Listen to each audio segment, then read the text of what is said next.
He was a military genius, prepared to risk it all for glory. He saved the French Revolution, but crowned himself an emperor. He was a man of destiny, whose dreams live on to this day.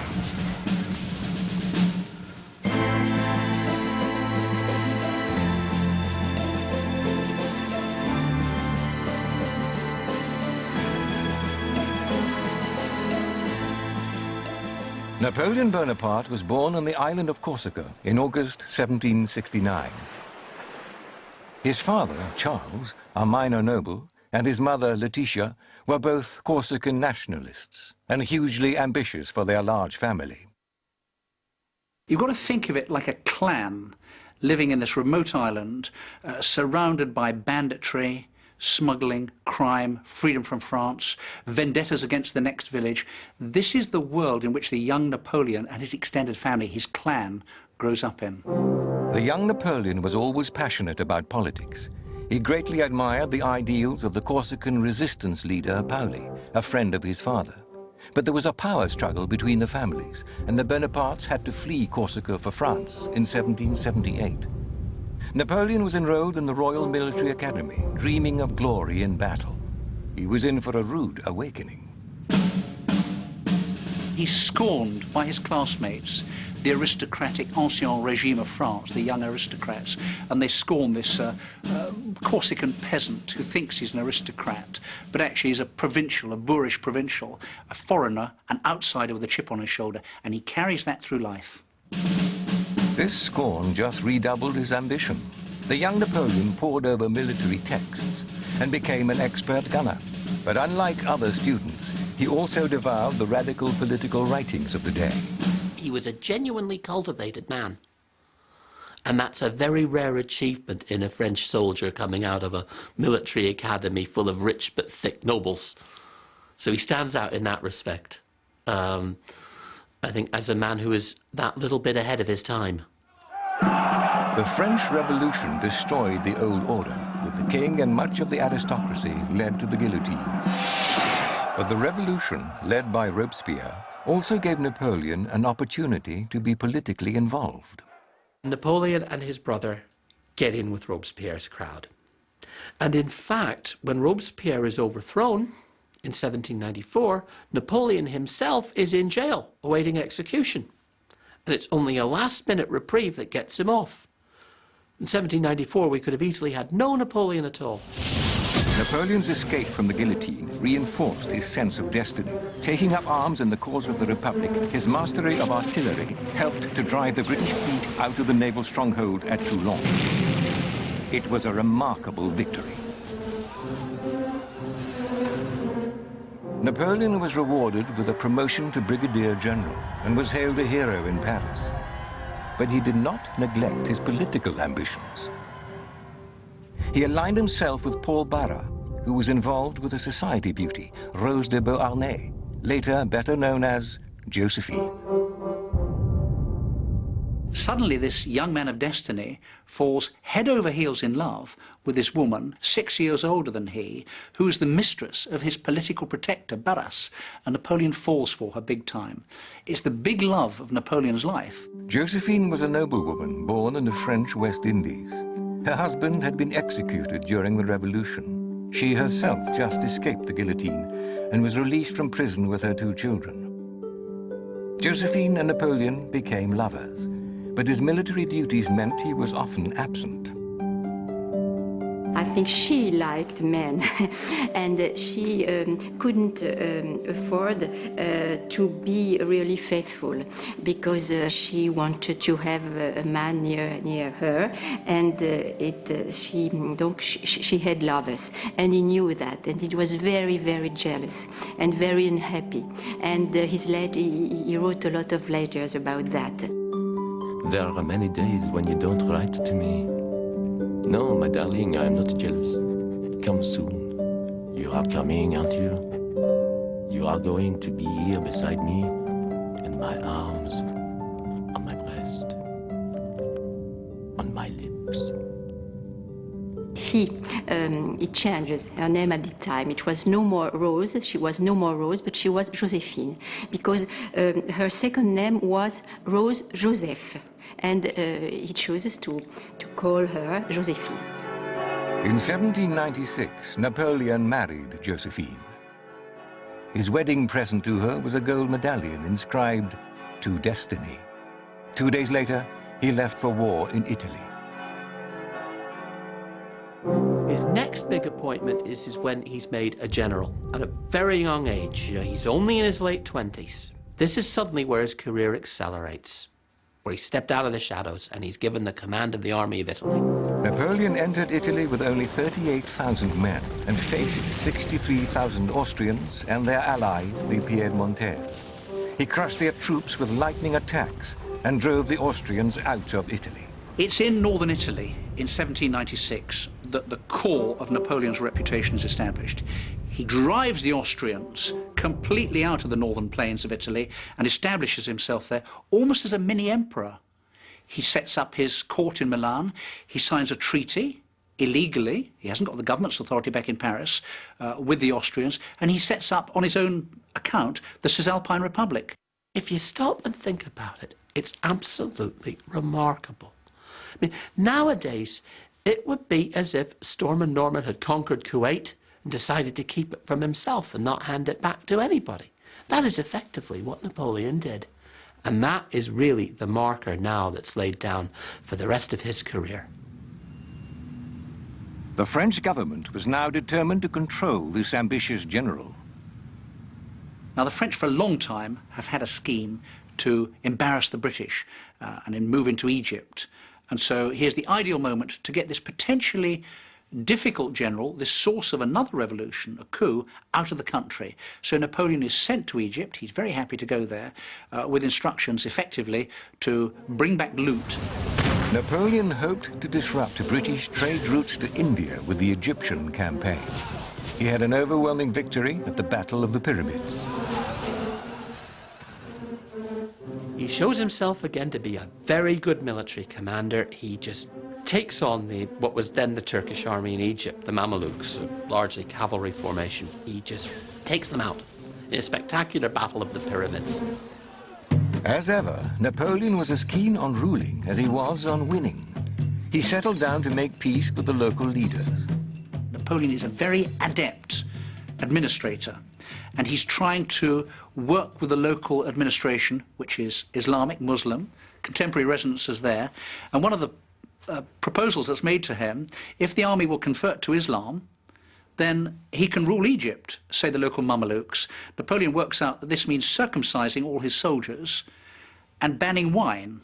And this is not a popular move with the 40,000 or so French soldiers there, so he declines.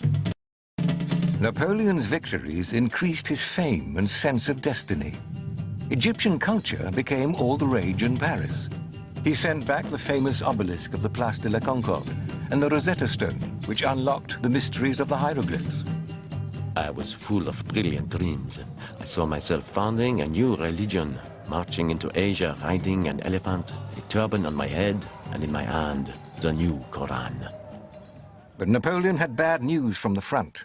His dreams of an empire in the Middle East were shattered by the British fleet under Nelson. Well, the great disaster at Abu Qir Bay, the Battle of the Nile, when Nelson comes in and disposes of the French fleet, means that Napoleon is trapped and cut off from Paris. And for a revolutionary man like Napoleon, a man with an eye to power and the source of power, this is a disaster. He must get back to Paris as quickly as possible. Napoleon knew the revolution was in danger. The country was at war with Austria, Russia, and Britain, and close to economic collapse. Napoleon felt he was the man to save France. But he still had to deal with Josephine. Despite her public infidelities, he resisted pressure to divorce her. I think that Napoleon was always enthralled to Josephine. She was probably the only person in his whole life who he somehow felt inferior to. He was a very amiable man, but he wasn't one for high society. They were complete opposites. She spent a fortune on fancy dresses, on turning herself out beautifully. She nearly bankrupted him. There are all the marshals, all the generals in their magnificent uniforms, and in the middle of it all is this scruffy little guy in a grey trench coat. Napoleon, even when he was emperor, only wore the same uniform that he wore as a colonel of artillery. To Napoleon, real power meant more than a fancy uniform, and in France, that power was held by a five-man group of leaders known as the Directory. But it was a fragile regime, and to survive, it needed some serious military muscle. They decide that they're going to bring in a three-man regime. They're going to call it the consulate, to consolidate power and to help drive the war effort. To do that, they decide one of the consuls has to be a general. But who? Opponents of the Directory chose Napoleon Bonaparte. He went to the Assembly, the French House of Commons, to impose this new form of government on the deputies. The incredible events that followed demonstrated Napoleon's ambition, courage, and desire to take risks. The scene in the Assembly must have been astonishing. It's one of these very Gallic moments of French passion and politics. And they all crowd round him. Knives are produced, people are shouting. His brother Lucien is the president of the Assembly, rather like the Speaker of the House of Commons. He's trying to calm things. People are crowding round him and saying, he's an outlaw. Away with him, the traitor. Remember, this is the very thing that brought down Robespierre and sent him to the guillotine. Napoleon had played his hand. He had announced the end of the Directory. He was taking control.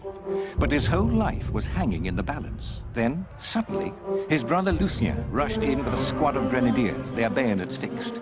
The deputies fled for their lives. Napoleon was now the master of France.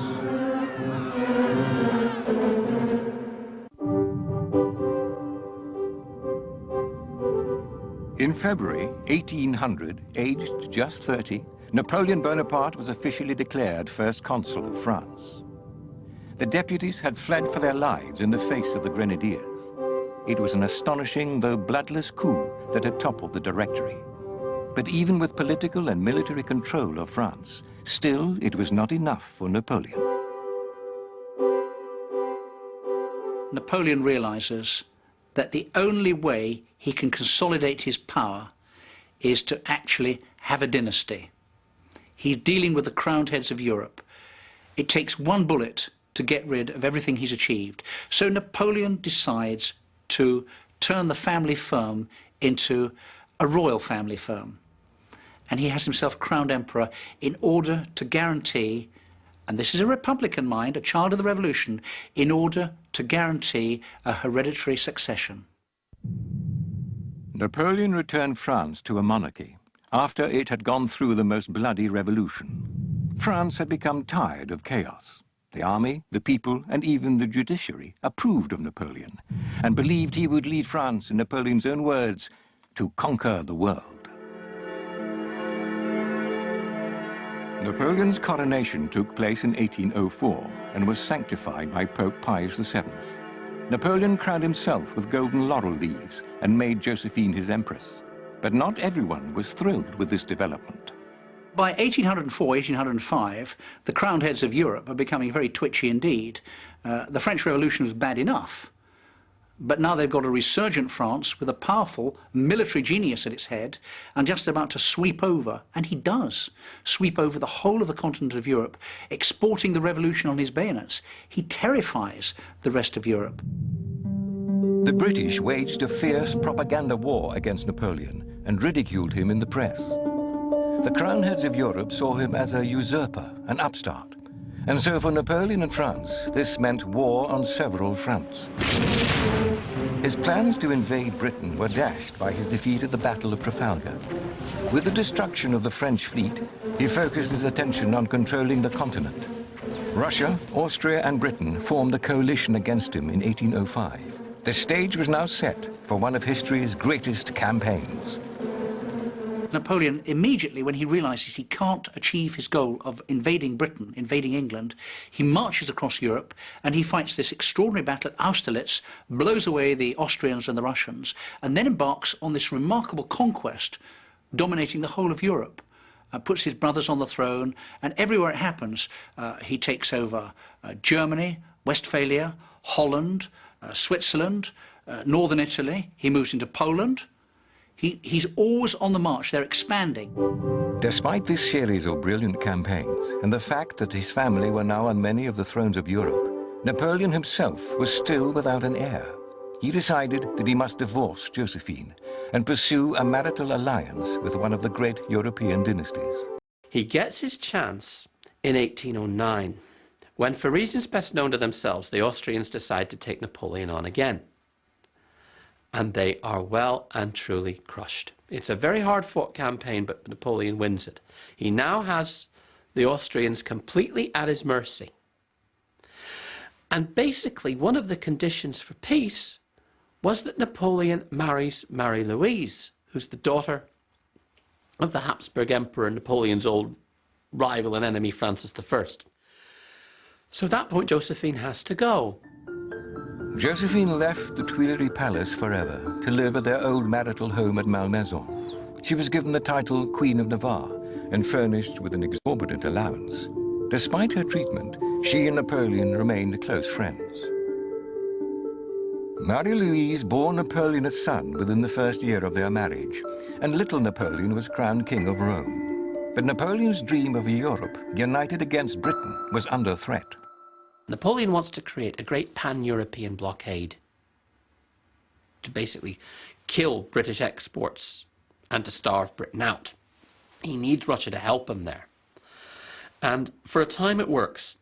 But by 1811-12, it's very clear that the Tsar of Russia, Alexander, doesn't see eye to eye with Napoleon in this campaign of economic attrition against the British. And it's to enforce that that Napoleon invades Russia in 1812. Napoleon marched on Moscow, but the Russians refused to give battle. The Tsar's armies scorched the earth as they retreated, leaving the Cossacks to hack at Napoleon's rear and flanks. At last, the Russians turned to face their enemy at Borodino. Napoleon claimed a narrow victory, but entered Moscow to find it deserted and in flames. Mountains of red rolling flames like immense waves of the sea. Oh, it was the most grand, the most sublime, the most terrifying sight the world ever beheld. The Russian tactics forced Napoleon to turn back. Napoleon's problem when he invades Russia wasn't that he was slapdash, it was that he was too careful. He set up huge supply bases behind his lines, which he hoped would cover a winter retreat. He can't protect his lines. They're too far extended, they're too long. The Cossack cavalry get in behind him, so that when Napoleon starts to retreat from Moscow, he gets to his next supply base, and there's nothing to eat because the Cossacks have had it for lunch and then disappeared. The army was already in tatters even before the retreat began. The losses were astronomical. Napoleon went into Russia with 600,000 men and came out with less than 60,000. It was a devastating blow. The trouble is that almost all his cavalry's been lost in Russia. All the horses are dead and he can't follow them up. Eventually, the Allies bring him to battle in Leipzig. It's called the Battle of the Nations because it's when the Russians, the Prussians, and the Austrians come together against him. Napoleon was resoundingly defeated at Leipzig. It had been the one battle Napoleon could not afford to lose, and now that he had, his days as ruler of France were numbered. In Paris, his enemies were waiting. He's offered very good peace terms. He refuses them because he thinks he can win. And it's at that point his brother Joseph, his ex-foreign minister Talleyrand, his minister of police Fouché, and the French Senate betray him. They force him to abdicate. And so he has to surrender power, and the Allies ship him off to Elba. But it wasn't a military defeat. Marooned off the coast of Italy, Napoleon longed to return from exile. In France, the restoration of the Bourbon monarchy was causing fear of a return to the inequalities of the past and widespread civil unrest. Napoleon devoured the news from Paris and knew he had to escape from Elba.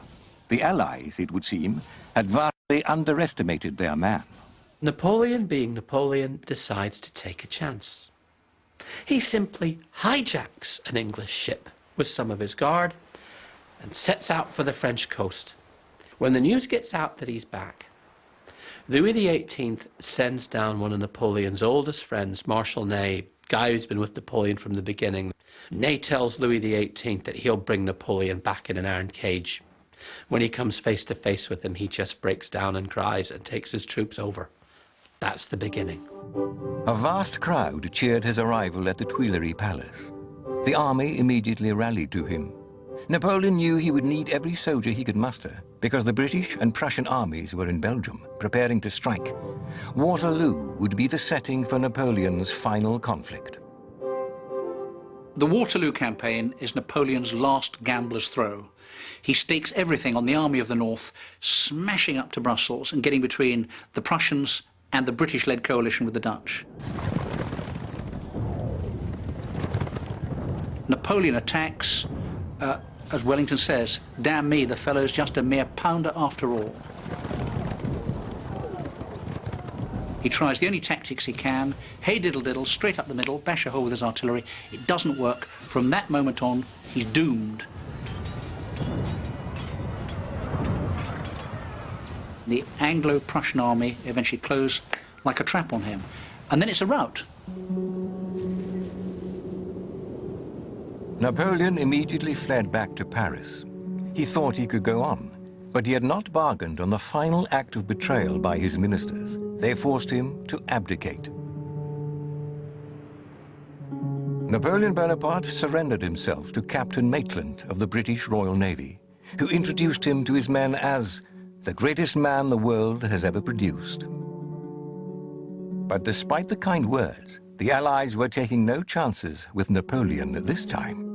Napoleon's second exile wasn't in the least like his first. Elba was a very pleasant place to be sent. This time the Allies have learnt their lesson, and they decide to send Napoleon to the most remote, inaccessible place they can find. That's the island of St. Helena. He is a broken man. He realizes he's being put on a rock in the South Atlantic. He gets a series of dreadful messages, and his whole life comes unglued. He's no longer master of France, he's no longer master of Europe. Josephine dies, he's broken about that. Perhaps most tragically of all, Marie-Louise never gets to visit him. The Austrians have kept her well away, and the King of Rome never gets, his son never gets to visit. So his family, his dynasty, the very thing he's striven all his life to achieve, is stripped from him. Napoleon Bonaparte died in May 1821 at the age of 52. Some maintain he was poisoned by a French assassin, but most likely he died of stomach cancer. He was buried on St. Helena in a humble grave, but his last wish was to be buried in his beloved Paris. Eventually, the body was returned to the city, and a magnificent tomb was constructed at Les Invalides, in honor of the greatest soldier France has ever seen. The legacy he leaves is the legacy I think we see today, a united Europe. That was Napoleon's dream, under a French civil service. A single currency, a single set of laws, all driven by the French administrative dream. And I suppose the irony is, not 12 miles from those rather soggy fields of Waterloo, it stands the European Commission headquarters today. The final laugh might be that it's not Wellington, the conqueror's view, that's prevailed, but Napoleon's.